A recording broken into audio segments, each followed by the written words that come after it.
So, ito na yung end result. So, as you can see, medyo mapink-pink pa siya. So, yun yung gusto ko. Medium to medium well.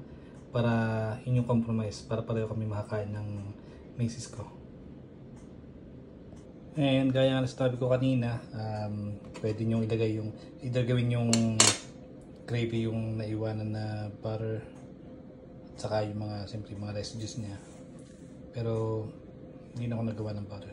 Kakain din nga po tayo ng gravy. So, sasamahan ko siya paparasan ko siya ng pasta, spaghetti. Medyo matamis ng konti lang naman. Kasi hindi ako masyadong mahilig sobrang tamis na spaghetti. Ayan, hindi na muna ako magugulay this time. Sa sunod na lang ulit.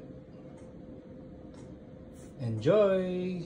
Hopefully na gustuhan niyo yung video. Bye!